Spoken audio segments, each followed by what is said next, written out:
ہندوؤں کے اس علاقے میں جرائم بہت ہی کم ہوتے تھے. آج کل کی طرح ہر روز چوروں کی بھرمار نہیں تھی. کبھی کبھار نقب لگتی یا پھر ڈاکہ پڑا کرتا تھا. دیہاتی علاقے میں رہزنی اور قتل کی وارداتیں تو ہوتی ہی رہتی تھیں. میں ایک قصبے کے تھانے کا انچارج تھا. یہ ہندوؤں کا قصبہ تھا. چند ایک گھرانے سکھوں کے اور ان سے بھی کم گھرانے مسلمانوں کے تھے. مسلمانوں کی تو یہاں کوئی حیثیت ہی نہیں تھی. جرائم کے لحاظ سے یہ قصبہ بالکل پاک اور صاف تھا. اس قصبے میں جب قتل کی ایک واردات ہو گئی تو یوں پتہ چلتا تھا جیسے خوف و رعب سے یہ سارا ہی قصبہ مر گیا ہو. قتل ہونے والا کوئی معمولی آدمی نہیں تھا. وہ بے انتہا دولت مند ہندو تاجر تھا.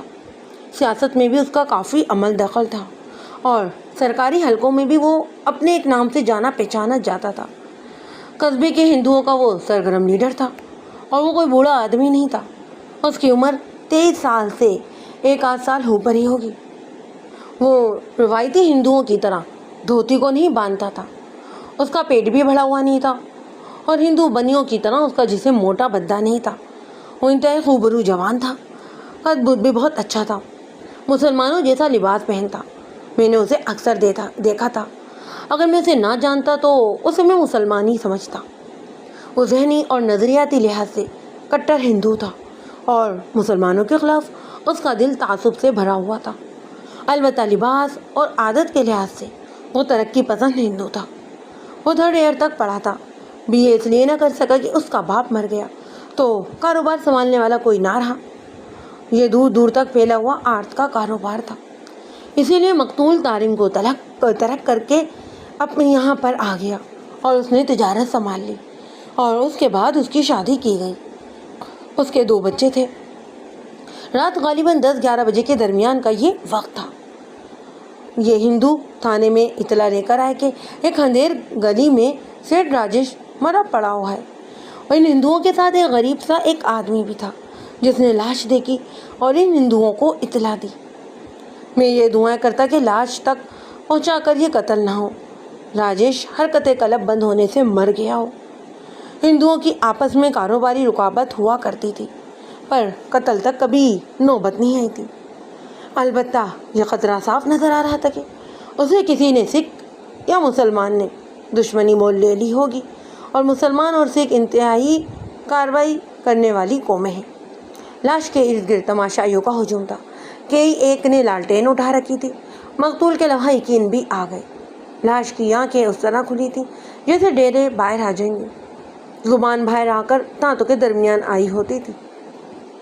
اس سے میں نے یہ رائے کام کی کہ گلا گھونٹ کر اسے مارا گیا ہے. میں نے خود نے بھی ایک لالٹین پکڑ لی اور لاش کی گردن دیکھی. گردن کے گرد جمے ہوئے خون کا نشان بڑا ہی صاف پتہ چلتا تھا. اسے گلے میں پھندا ڈال کر مارا گیا تھا. دیکھنا یہ تھا کہ اسے یہی مارا گیا ہے یا پھر کہیں اور پھانسی دے کر یہاں پر لا کر پھینکا گیا ہے. ہجوم میں مجھے ایک آواز سنائی دی. چھی چھی چھی. لاش کو مسلمان ہاتھ لگا رہا ہے. میں اپنے آپ کو قابو میں رکھنے کا عادی تھا لیکن اس آواز نے مجھے باولا کر دیا. میں پاؤں پر بیٹھا لاش کو دیکھ رہا تھا. میں اٹھا اور غصے سے کہا, ہم لاش کو بھی چیرے اور پھاڑیں گے بھی. اسے بھنگی اٹھا کر مردہ خانے سے باہر پھینکیں گے. تمہیں اگر اس کی اتنی پاکی کا خیال ہے نا تو مجھے لکھ کر دے دو کہ یہ قتل نہیں ہوا. چلا جاتا ہوں میں نے گرج کر کہا. کس نے کہا کہ یہ لاش کو مسلمان ہاتھ لگا رہا ہے؟ آگے آؤ. ہجوم پیچھے ہٹنے لگا. ہندو سامنے آنے کا قائل نہیں. وہ ہندو جو تھانے آئے تھے میرا غصہ ٹھنڈا کرنے لگے. میں نے انہیں لاش اٹھا کر تھانے چلنے کو کہا. میں نے تھانے میں پہنچ کر لاش کا بڑا ہی تفصیلی معائنہ کیا. گردن کے گرد پھندے کا نشان صاف تھا. مقتول نے کپڑے کی گرم قمیض اور کپڑے کا پاجامہ پہن رکھا تھا. قمیض کے بٹن چاندی کے تھے. یہ بٹن جو ہے ایک چاندی کی زنجیر میں پروئے گئے تھے. اس دور میں اس قسم کے بٹن بڑے ہی عام استعمال ہوتے تھے. کالر سے نیچے والے بٹن ایک زنجیر کے ساتھ ایک بال بھی الجھا ہوا ملا. یہ ٹوٹا ہوا مگر کافی لمبا بال تھا. اس میں کسی شک کی گنجائش نہیں تھی کہ یہ عورت کا ہی بال ہے. بٹن سے کچھ آگے بائیں طرف مجھے ایک داغ کا شک ہوا. قمیض کا رنگ سلیٹی تھا. میں نے داغ کو غور سے دیکھا. یہ سرخ رنگ تھا اور یہ لپسٹک کا ہی ہو سکتا تھا. یہ بہت ہی مدھم نشان تھا. میں نے اتنی زیادہ اس داغ کے قریب آنکھیں کی کہ میری ناک قمیض سے جا لگی. مجھے گلاب کے عطر کی خوشبو آئی۔ میرا احسائی عثمان نام کا ایک مسلمان تھا۔ میں پہلے بھی ایک کہانی میں اس کا ذکر کر چکا ہوں۔ یہ بہت ہی دلیر اور ذہین نوجوان بندہ تھا۔ اگر زندہ رہتا تو انسپکٹر جنرل کے عہدے تک پہنچتا، لیکن ڈاکوؤں کے ساتھ ایک جھڑپ میں وہ مجھے بچاتے ہوئے مارا گیا۔ اس کی کہانی سنا چکا ہوں۔ وہ یاد آتا ہے تو آج بھی میرے آنسو نکل کر آ جاتے ہیں۔ وہ زندہ دل بلکہ عیاش طبیعت کا مالک تھا۔ میں نے اسے کہا کہ وہ بھی بو کو سونگے۔ اس نے سونگا تو نشے کی کیفیت میں آنکھیں بند کر لی۔ میں نے پوچھا، یہ گلاب کے عطر کی خوشبو تو نہیں؟ اس نے کہا، نہیں، یہ کسی حسینہ دلربا کی بو ہے۔ ملک صاحب، یہ ارمانوں سے بھرے ہوئے رومان کی بو ہے۔ میں نے اس کے سر پر تھپڑ مار کر ارمان بھرے رومان سے اسے بیدار کیا تو اس نے ہنس کر کہا کہ جی، یہ گلاب کا عطر ہے، اور یہ لپس کا ہلکا سا داغ ہے، اور یہ اسی کا بال ہے جو گلاب کا عطر اور لپسٹک لگاتی ہے۔ ملک صاحب، اس نے حسب عادت زندہ دلی کا مظاہرہ کرتے ہوئے کہا، آپ یہ تفتیش مجھے دے دیں۔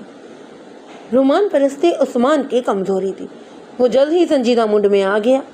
میں نے مقتول کی قمیض آگے سے پھاڑ کر اٹھا لی اور باقاعدہ کاغذی کارروائی کر کے اسے اپنے قبضے میں کر لیا۔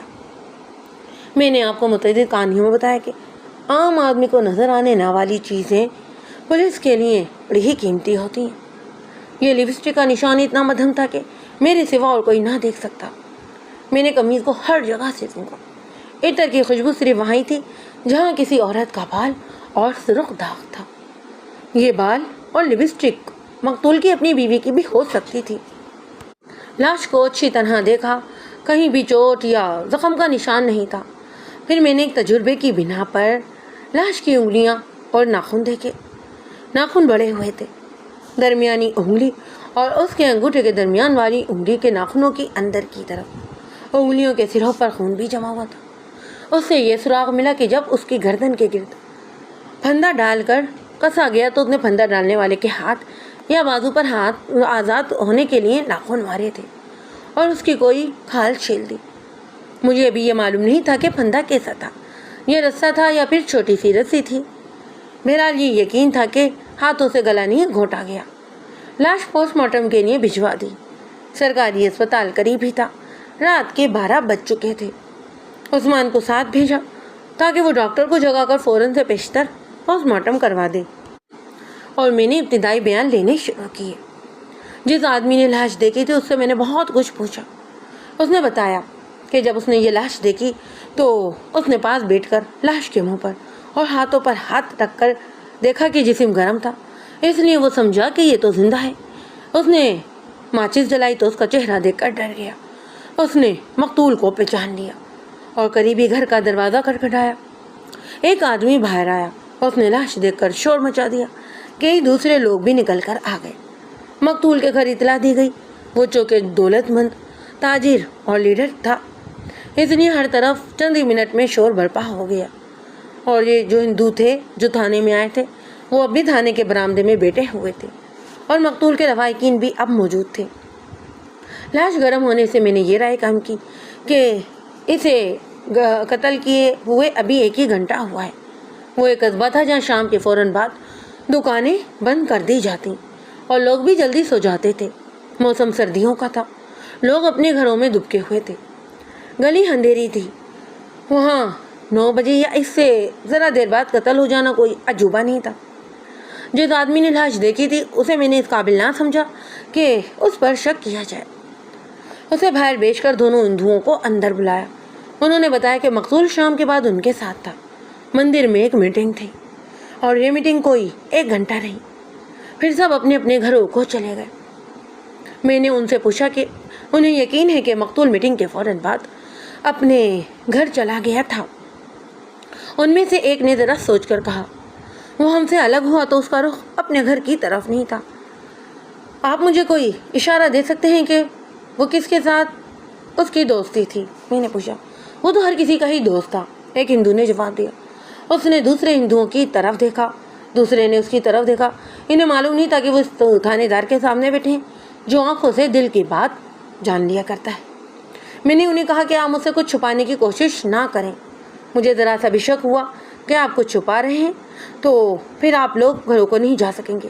وہ فوراً ہی میرے آگے پیچھے بچھنے لگے۔ ان کی حرکتیں خوش آمدید اور درباریوں کی طرح تھیں۔ انہوں نے بتایا کہ چھپانے کی کوئی بات نہیں۔ ایک سکھ کا نام لے کر انہوں نے بتایا کہ وہ اس کے گھر جایا کرتا تھا، شاید ادھر ہی گیا ہوگا۔ ان سے پوچھا کہ کسی کے ساتھ اس کی اتنی زیادہ دشمنی تھی کہ نوبت قتل تک جا پہنچتی۔ مجھے جواب یہ ملا کہ وہ تو بڑا ہی ہر دل عزیز بنتا تھا، دشمنی کا تو سوال ہی پیدا نہیں ہوتا۔ بہرحال میں نے ان سے کچھ معلومات لی اور رخصت کر دیا۔ مقتول کے لواحقین بھی آئے بیٹھے تھے۔ ان میں اس کا سسر بھی تھا اور اس کا ایک چھوٹا بھائی بھی، جس کی عمر 20 سال سے زیادہ تھی۔ میں نے سسر کو اندر بلایا۔ بوڑھے کی حالت بہت بری ہو رہی تھی۔ اس کی بیٹی بیوہ ہو گئی تھی۔ اس سے پوچھا کہ مقتول کی کسی کے ساتھ دشمنی تھی۔ اس نے لا علمی کا اظہار کیا۔ وہ روتا زیادہ اور باتیں کم کرتا۔ میں نے اسے ہمدردی کا اظہار کرتے ہوئے کہا کہ اس کی بیٹی جوانی میں ہی بیوہ ہو گئی ہے، وہ تو اس کی زندگی میں بھی بیوہ ہی تھی۔ اس نے روتے ہوئے کہا اس کا دل تو کہیں اور لگا ہوا تھا، میری بیٹی تو بس اس کے بچوں کی ماں تھی۔ میں اس کی بات سن کر بہت بری طرح چونکا اور اسے پوچھا کہ وہ کیا کہہ رہا ہے۔ اس نے اسی سکھ کا نام لیا جس کا ذکر وہ دونوں ہندو کر گئے تھے۔ اس نے بتایا کہ اس سکھ کی ایک جوان بیٹی شادی شدہ ہے، لیکن گھر بیٹی ہوئی ہے۔ خاوند کے ساتھ اس کی بن نہیں سکی۔ مقتول اس سکھ کے گھر زیادہ جایا کرتا تھا۔ میں نے سسر سے پوچھا کہ اسے کس طرح یقین ہے کہ مقتول سکھ کی اس بیٹی میں دلچسپی لیتا تھا۔ وہاں جانے کی کوئی اور بھی تو وجہ ہو سکتی تھی، پر سسر کوئی ثبوت پیش نہ کر سکا سوائے اس بات کے کہ مقتول اپنی بیوی سے کھینچا رہتا۔ جس سکھ کا اس نے اور ان دونوں ہندوؤں نے نام لیا تھا وہ کوئی معمولی سا آدمی نہیں تھا، وہ بھی مقتول کی طرح بہت ہی بڑا تاجر تھا اور قلعے کی طرح اس کی ایک حویلی تھی۔ وہ صرف تاجر ہی نہیں بلکہ لیڈر قسم کا آدمی تھا۔ سرکاری اور سیاسی حلقوں میں اس نے نام پیدا کر رکھا تھا۔ مقتول کا سسر مجھے کوئی اور بات نہ بتا سکا۔ اس کی بیٹی جب اس کے پاس یعنی اپنے میکے جاتی تو اپنے خاوند کی بے رخی کی شکایت بھی کیا کرتی۔ سسر کو رخصت کر کے مقتول کے چھوٹے بھائی کو میں نے بلایا۔ اس نے بھی کہا کہ مقتول کے ساتھ کسی کی دشمنی نہیں۔ سکھ کی دوستی کے متعلق اس نے بتایا کہ سکھ کا ایک جوان اور شادی شدہ بیٹا ہے۔ مقتول کی زیادہ دوستی اسی کے ساتھ تھی۔ تمہارے بھائی اور بھابھی میں کبھی جھگڑا ہوا تھا؟ میں نے پوچھا۔ تمہارے بھائی کا اس کے ساتھ کیا سلوک رہتا تھا؟ میری بھابھی لڑنے جھگڑنے والی عورت نہیں، اس نے جواب دیا۔ میرا بھائی اس کے ساتھ زیادہ بولتا چالتا نہیں تھا۔ رات گھر دیر سے آتا، اکثر ہی بلکہ دیر سے گھر آتا تھا۔ اس سکھ کے گھر چلا جاتا ہوگا، میں نے کہا۔ تمہیں بھی کچھ شک ہوا ہوگا؟ وہ گھبرا رہا تھا، خاموش رہا۔ میں نے اسے بڑے ہی نرم لہجے میں کہا، دیکھو تمہارا بھائی قتل ہو گیا ہے، مجھے قاتل کو پکڑ کر سزائے موت دلوانی ہے۔ کیا تم یہ بات پسند نہیں کرو گے کہ تمہارے بھائی کے قاتل کو سزا ملے؟ مجھ سے کچھ نہیں چھپاؤ، میری مدد کرو۔ تم سکھ کی اس بیٹی کے متعلق کیا جانتے ہو جو اپنے خاوند کے ساتھ نہیں رہتی؟ اس نے جواب دیا، بہت خوبصورت ہے۔ تمہاری بھابھی سے زیادہ خوبصورت ہے؟ نہیں، اس نے جواب دیا، میری بھابھی بدصورت تو نہیں، فرق یہ ہے کہ میری بھابھی سادہ طبیعت کی ہے اور بولتی بہت کم ہے، اور سکھ کی بیٹی بہت شوق اور ہنسمکھ ہے۔ اس لڑکی کو میں نے اپنے ساتھ بے تکلف کر لیا اور اسے ہمدردی کی جس کی اسے اس وقت بہت ضرورت تھی، جو میں نے پوری کی۔ اس کی جھجک دور ہو گئی۔ میں نے اس سے پوچھا کہ کیا اس کی بھابھی بنی ٹھنی نہیں رہتی کہ اس کا بھائی خوش رہتا؟ اس نے وہی جواب دیا کہ اس کی بھابھی سادگی پسند ہے، اس نے کبھی میک اپ بھی نہیں کیا۔ سکھ کی بیٹی کے متعلق اس نے بتایا کہ وہ تو ہر وقت میک اپ کیے رکھتی ہے۔ اس رات تفتیش یہیں پر ختم ہو گئی۔ رات تھوڑی سی رہ گئی تھی اور میرا شک پختہ ہونے لگا۔ یہ تو پہلے ہی میرے ذہن میں بات آ گئی تھی کہ اگر وہ قتل ہوا ہے تو کسی سکھ یا مسلمان سے دشمنی مول لے بیٹا ہوگا۔ میں آپ کو یہ بات بتانا بھول گیا ہوں کہ کسی راہزن یا پیشہ ور چوک کا بھی یہ کام نہیں ہوتا، کیونکہ اس کی کلائی میں گھڑی، انگوٹھی، قیمتی اور جیب میں خاصی رقم موجود تھی، اور میرے پاس بیگی سوراخ تھا۔ قاتل کے ہاتھ، بازو یا چہرے پر خراش کا گہرا نشان ہوگا۔ مقتول کے ناخنوں نے اس کا خون نکال لیا تھا۔ مجھے یہ بھی یقین ہو چکا تھا کہ قتل کا باعث یہی عورت ہے۔ صبح پوسٹ مارٹم رپورٹ ملی۔ مقتول کو باریک رسی سے پھندا ڈال کر مارا گیا۔ جسم پر کوئی اور زخم یا چوٹ نہیں تھی۔ پیٹ میں جو کھانا کھایا گیا تھا اسے ڈاکٹر نے لکھا کہ وہ کھانا کھانے کے تھوڑی ہی دیر بعد مرا ہے۔ مرنے کا جو انداز اس وقت لکھا گیا وہ اس وقت سے 1.5 گھنٹہ پہلے کا تھا جب لاش تک میں پہنچا۔ اس وقت تک لاش سرد ہو چکی تھی۔ میرا مخبری کا نظام بہت ہی اچھا تھا، اس میں 2 عورتیں بھی تھیں۔ عثمان نے ان سب کو ہدایت دیکھ کر سرگرم کر دیا۔ یہ لوگ زمین کی تہ سے بھی خبریں نکال کر لے آتے تھے۔ میں مقتول کے گھر چلا گیا۔ یہ اونچے درجے کا خاندان تھا۔ میں نے کسی عورت کو تھانے بلانا مناسب نہیں سمجھا۔ مقتول کی بیوی کو علیحدہ بٹھا لیا۔ جوان عورت تھی، خوبصورت بھی تھی۔ اس پر مجھے یہ بھی افسوس ہوا کہ اب اسے ساری عمر بیوہ رہنا تھا۔ ہندو بیوہ دوسری شادی نہیں کر سکتی۔ مقتول کی لاش ابھی تک گھر میں ہی پڑی تھی۔ میں نے مقتول کی بیوی سے اظہار ہمدردی کیا اور پوچھ گچھ شروع کر دی۔ وہ کوئی تفصیلی اور واضح جواب نہیں دیتی تھی، بس سر ہلا دیتی یا پھر دھیمی سی آواز میں ہاں یا نہ کہہ دیتی۔ اس کی یہ عادت تھی یا پھر بیوگی کا غم کا اثر؟ میں نے اسے بہت کچھ پوچھا۔ اہم سوال یہ کیے کہ مقتول کا اس کے ساتھ رویہ اور سلوک کیسا تھا۔ اس نے کئی بار پوچھنے کے بعد بتایا کہ وہ مر گیا ہے۔ اب میں کچھ نہیں کہوں گی۔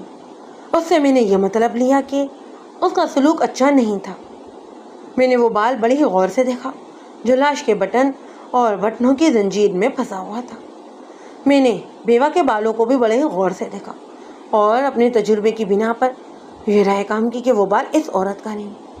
اس کے بال بالکل سیاہ تھے اور وہ بال سیاہی مائل بھورا تھا۔ اس بال والی عورت کا رنگ یقیناً گورا ہونا چاہیے تھا اور بیوہ کا رنگ گندمی تھا۔ مجھے یہ بھی دیکھنا تھا کہ بیوہ گلابی رنگ کا عطر لگاتی ہے اور کیا گزشتہ رات اس نے عطر لگایا تھا۔ میں اسے قریب ہو کر تو نہیں سونگھ سکتا تھا۔ باتوں باتوں میں مجھے ایک بہانہ مل گیا۔ وہ روئے جا رہی تھی۔ میں نے ہمدردی سے اس کے سر پر ہاتھ پھیرا اور ہاتھ سونگھا۔ صرف تیل کی ہی بو تھی اور یہ کوئی اچھی قسم کا تیل نہیں تھا۔ ذرا دیر بعد ہی میں اس کے قریب بھی ہو گیا اور ہمدردی کے بےتابانہ اظہار کے لیے اسے اپنے ساتھ بھی لگا لیا۔ وہ ذرا جھنک کر پرے ہٹ گئی پر میری ناک اپنا کام کر چکی تھی۔ مجھے اس کے کپڑوں سے کسی بھی قسم کی عطر کی خوشبو نہ آئی۔ اس کے ہونٹوں کو دیکھا، لپسٹک کا تو کوئی نشان ہی نہیں تھا۔ اور یہ تو مقتول کا بھائی بھی مجھے بتا چکا تھا کہ اس عورت نے کبھی میک اپ شاید ہی کیا ہو۔ اس مشاہدے سے مجھے یقین ہو گیا کہ لاش کے ساتھ بال اس عورت کا نہیں، کسی دوسری عورت کا ہے۔ میں نے اس سے پوچھا کہ کیا اسے ایسا شک ہے کہ اس کے خاوند کی دلچسپی کسی اور عورت میں تھی۔ اس نے کوئی جواب ہی نہ دیا۔ دراصل وہ روایتی عورت تھی جو خاوند کے خلاف 1000 شکایتوں کے باوجود زبان نہیں کھولتی۔ ہندوؤں کی بیویوں میں یہ وفاداری بہت زیادہ ہوا کرتی ہے۔ میں نے اندازہ لگایا کہ اگر اسے اپنے خاوند کے خلاف کوئی شکایت نہ ہوتی تو وہ زور دے کر کہتی کہ اسے اپنے خاوند کے خلاف کوئی شکایت نہیں تھی۔ اس کی خاموشی اور جواب نہ دینے کا انداز بتا رہا تھا کہ وہ اپنے خاوند سے بالکل خوش نہیں تھی۔ اور یہ تو مجھے اس کا باپ پہلے بھی بتا چکا تھا کہ اس کی بیٹی کے ساتھ مقتول کا رویہ بالکل ٹھیک نہیں تھا۔ تمہارا خاوند شام کو کھانا کھا کر گیا تھا؟ نہیں، اس نے جواب دیا۔ جاتے وقت کہہ کر گیا تھا کہ کھانا واپس آ کر کھاؤں گا۔ نہیں، اس نے ایسا بھی نہیں کہا۔ وہ گوشت کھاتا تھا۔ اس نے چونک کر میری طرف دیکھا جیسے میں نے اس کی توہین کر دی ہو یا پھر کوئی انہونی بات کر دی ہو، کیونکہ ہندو گوشت نہیں کھاتے۔ آج کل شاید جدید ہندوؤں نے گوشت کھانا شروع کر دیا ہو، پر برہمن تو گوشت کی بو سے بھی بھاگتے ہیں، اور مقتول برہمن تھا جو ہندوؤں کی سب سے اونچی ذات ہے۔ اس کی بیوہ کو معلوم نہیں تھا کہ پوسٹ مارٹم میں اس کے خاوند کے معدے میں جو غذا دیکھی گئی تھی اس میں گوشت بھی تھا۔ تمہیں معلوم تھا کہ تمہارا خاوند شراب پیتا ہے۔ اس کا رد عمل پہلے سے زیادہ شدید تھا کیونکہ یہ لوگ شراب بھی نہیں پیتے۔ بیوہ نے کہا آپ کو معلوم ہونا چاہیے کہ ہم برہمن ہیں، ہم گوشت اور شراب استعمال نہیں کرتے۔ سکھ اور مسلمانوں اور عیسائیوں کی یہ غذا ہے، آپ مجھ سے ایسے ناپاک سوال مت کریں۔ ڈاکٹر نے لکھا تھا کہ مقتول نے شراب بھی پی تھی۔ گوشت اور شراب سے میں اس نتیجے پر پہنچا کہ مقتول عیش و عشرت کا دلدارہ تھا، اور اسی سے میں نے یہ نتیجہ بھی اخذ کیا کہ اس نے سکھ تاجر کے گھر کھانا کھایا اور شراب پی۔ بیوہ چونکہ بھڑک اٹھی، اس لیے میں نے اس کے غصے سے فائدہ اٹھانے کی کوشش کی۔ میں نے کہا سکھ بڑی ہی پاپی قوم ہے، انہوں نے تمہارے خاوند جیسے پکے برہمن کو بھی گوشت اور شراب سے ناپاک کر دیا ہے۔ آپ کو کیسے پتہ چلا ہے کہ اس نے گوشت کھایا تھا اور شراب پی؟ میں نے اسے بتا دیا کہ مجھے کیسے پتہ چلا ہے، اور کہا تمہارے خاوند کو سکھ کی بیٹی نے خراب کیا اور سکھ کے بیٹے نے اسے قتل کر دیا۔ کیا تم یہ پسند نہیں کرو گی کہ جس نے تمہارا سہاگ اجاڑا ہے اسے پھانسی دی جائے؟ سکھ کی بیٹی کو بھی پھانسی دی جائے گی؟ اس نے پوچھا۔ تم کچھ بتاؤ تو میں اسے پھانسی بھی دلوا سکتا ہوں۔ ہاں، اس نے دانت پیس کر کہا، آپ اسے پھانسی دلواؤ، اسی نے تو مجھ سے میرا خاوند چھینا ہے۔ تمہیں اس بات کا کس طرح یقین ہے؟ وہ میرے ساتھ اس کی خوبصورتی کی، اس کی عادتوں کی تعریف کیا کرتا۔ اس نے جواب دیا۔ میں اس کی منتیں کیا کرتی کہ وہ میرے حال پر رحم کرے، مگر اس نے مجھ پر کبھی رحم نہ کیا۔ تم نے اس لڑکی کو کبھی دیکھا ہے؟ کیسی ہے؟ وہ اتنی خوبصورت نہیں ہے جتنے ناز نخرے کرتی ہے، اس نے جواب دیا۔ میں نے اسے کئی بار دیکھا ہے، بدماش قسم کی لڑکی ہے، شریف ہوتی تو اپنے خاوند کے ساتھ رہتی۔ میرا خاوند مجھے پسند نہیں کرتا تھا، پھر بھی میں اس کے ساتھ ہی بندھی رہی۔ اس کا خاوند اس شہر میں رہتا ہے، دیہات میں۔ اس نے اس گاؤں کا نام لے کر بتایا تھا۔ بہت بڑے زمیندار کا بیٹا ہے، ان کے باغ کے باغیچے ہیں، وہ بہت دولت مند لوگ ہیں۔ اس انکشاف سے مجھے ایک اور شک ہوا، اور وہ یہ تھا کہ اس سکھ لڑکی کے خاوند کو پتہ چل گیا ہوگا کہ مقتول کا میل جول اس کی بیوی کے ساتھ ہے اور قتل اسی نے کروا دیا ہوگا۔ مجھے اس خاوند کو بھی شامل تفتیش کرنا تھا۔ میں نے تھانے جا کر عثمان کو سکھ لڑکی کے خاوند کے گاؤں کا نام بتایا اور کہا کہ خاوند کو اس تھانے سے لے کر آئے اور وہاں کے نمبردار اور چوکیدار سے پتہ کروائے کہ یہ آدمی قتل کی رات گاؤں میں تھا یا پھر کہیں باہر گیا ہوا تھا۔ عثمان کو معلوم تھا کہ یہ سراغ کس طرح لگایا جا سکتا ہے اور اسے کیا کرنا ہے۔ عثمان نے بتایا کہ اس گاؤں میں نمبردار اور چوکیدار کے علاوہ 2 مخبر موجود ہیں۔ عثمان وردی اتار کر روانہ ہو گیا۔ رات کو میں سکھ تاجر کے گھر گیا اور اس کے ساتھ سنبھل کر بات کی۔ ایک تو یہ بڑی ہی نازک بات تھی کیونکہ یہ اس کی بیٹی کے متعلق تھی، اور دوسرے وہ انتہائی اونچے درجے کا آدمی تھا۔ اس کے پاس بیٹھ کر کچھ دیر مقتول کے قتل پر بھی افسوس ہوتا رہا۔ پھر میں اس کی تعریفیں کرتے رہا۔ پھر باتوں کو گھما پھرا کر میں نے اس کی بیٹی کی ہمدردی کے رنگ میں بات شروع کی۔ اس کے خاوند کو برا بلا کہا، آپ اتنے باعزت اور باصاب حیثیت لوگ ہیں، لڑکی ان جنگلیوں کو کیوں دے دی؟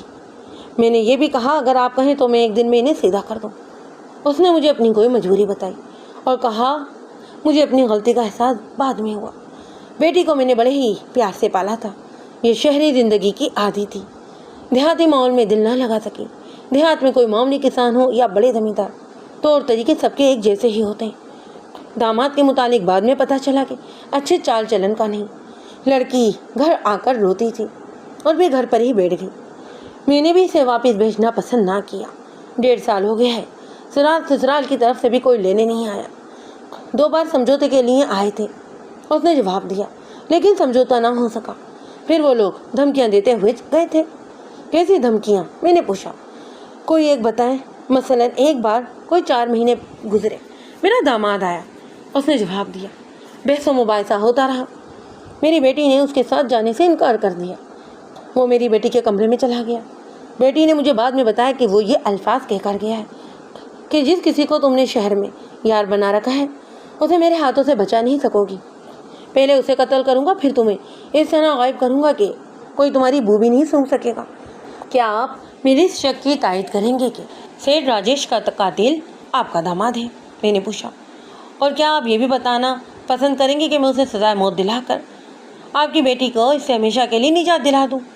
اس کے چہرے کا تو رنگ ہی بدل گیا، اس کے ہونٹوں پر مسکراہٹ آئی ہوئی تھی، غائب ہو گئی۔ میں نے اس کی دکھتی رگ پکڑ لی، مگر اسے غالباً یہ خیال آ گیا کہ اس کی بیٹی بدنام ہو جائے گی۔ دھیمی سی آواز میں بولا، لیکن ملک صاحب، راجیش کا میری بیٹی کے ساتھ کوئی تعلق نہیں تھا، وہ تو میرے پاس آیا کرتا تھا۔ میرے بیٹے کے ساتھ بھی اس کی دوستی بڑی ہی گہری تھی۔ میں نے کہا کہ میں آپ کی بیٹی پر تو کوئی شک نہیں کر رہا، میں تو اس گھر کو بڑا ہی عزت دار اور شریف گھرانہ سمجھتا ہوں۔ میرا کہنے کا مطلب یہ ہے کہ سیٹھ راجیش کا آپ کے ہاں بہت آنا جانا تھا، اور ویسے بھی وہ بہت خوبصورت جوان تھا۔ آپ کسی کی دیکھے زبان تو بند نہیں کر سکتے۔ آپ کے دشمن بھی ہیں اور کاروبار میں حسد کرنے والے لوگ بھی۔ مجھے معلوم ہے کہ لوگ آپ کے گھر کے متعلق بکواس کرتے رہتے ہیں۔ کسی نے آپ کے داماد تک سیٹھ راجیش کے متعلق بے بنیاد باتیں پہنچا دی ہوں گی۔ مجھے معلوم ہے کہ وہ آپ کے پاس آیا کرتا تھا اور قتل کی رات بھی وہ مندر کی میٹنگ کے پاس آپ کے ہاں آیا تھا۔ اس نے کھانا کھایا اور یہ کھانا اس نے آپ ہی کے ساتھ کھایا ہوگا۔ سکھ نے جواب دیا، ہاں وہ کبھی کبھی میرے ہاں کھانا بھی کھایا کرتا تھا۔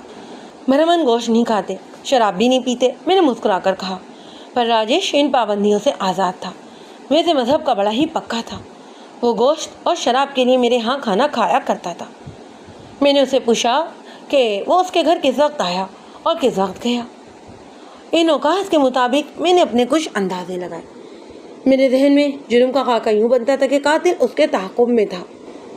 وہ اندھیر گلی میں پہنچا تو قاتل نے اس کے گلے میں پیچھے سے رسی ڈال کر پھندا تنگ کر دیا، اور یہ خیال بھی میرے دماغ میں آیا کہ دیہاتی سکھ اور مسلمان اس طریقے سے قتل نہیں کیا کرتے، وہ کلہاڑی یا برشی استعمال کیا کرتے ہیں۔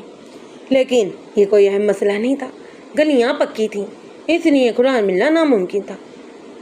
میرا سے تاجر سے رخصت ہوتے ہوئے میں نے اسے کہا کہ میں اس کے بیٹے کو اپنے ساتھ لے جانا چاہتے ہوں۔ وہ نہ گھبرایا۔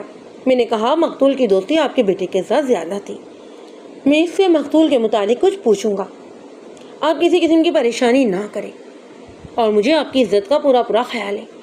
میں اس وقت اس کے بیٹے کو اپنے ساتھ تھانے لے گیا۔ راستے میں اس کے ساتھ میں باتیں کرتا رہا۔ یہی باتیں میں اس کے باپ سے بھی کہہ سن چکا تھا۔ یہ جوان اور شادی شدہ آدمی تھا۔ اپنے مخصوص انداز سے میں نے اسے بے تکلف کر لیا۔ اپنی بڑی بہن کے متعلق اس نے بتایا کہ وہ بڑی زندہ دل لڑکی ہے، اور یہ اس کے باپ کی غلطی تھی کہ ذات برادری کے چکر میں اگر وہ دیہاتیوں کے گھر رشتہ دے دیا ہے تو اسے پتہ چلا کہ اس کی بہن نے دیہات کا ماحول بھی قبول نہ کیا اور خاوند کو بھی پسند نہ کیا۔ میں ذاتی طور پر جانتا تھا کہ ایک زندہ دل لڑکی کے لیے خواہ وہ سکھ ہی ہو، ایک سکھ کو قبول کرنا بہت ہی مشکل ہوتا ہے۔ سکھ کے لمبے بال اور داڑھی کو پسند کرنا آسان نہیں ہوتا۔ میں نے کئی روشن خیال اور زندہ مزاج سکھ لڑکیاں سے خاوند سے بھاگتی ہوئی دیکھی ہیں، اور یہ لڑکی بھی کچھ اسی قسم کی معلوم ہوتی تھی۔ میں نے اسے بھی دیکھا نہیں تھا، دیکھنا چاہتا تھا۔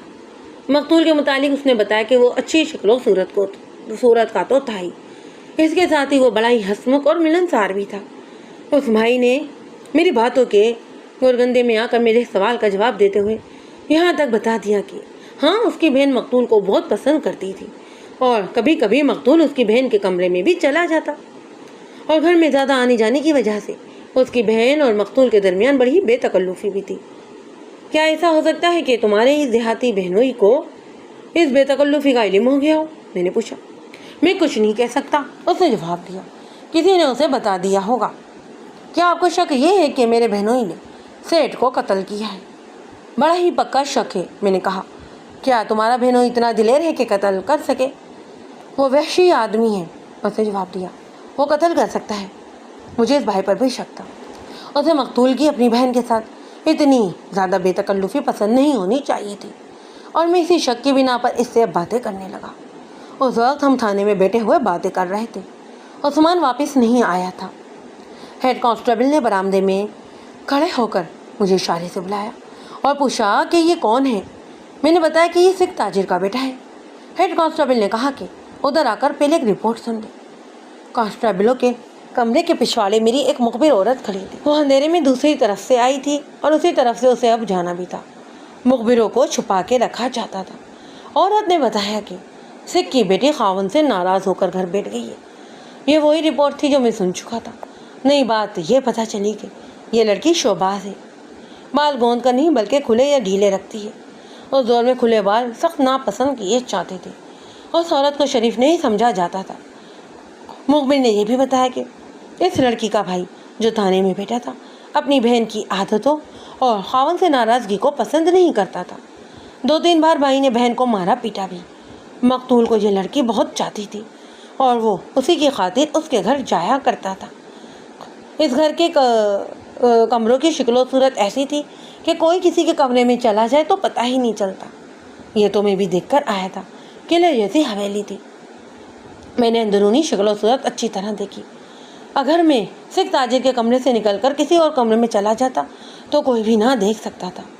مخبر عورت نے بتایا کہ مقتول جس روز اس گھر میں جاتا تھا اس روز لڑکی کے چونچلے وہ چوری ہوا کرتے۔ ارد گرد کے لوگوں نے ان لوگوں کے تعلقات کے متعلق چمگوئیاں شروع کر رکھی تھی۔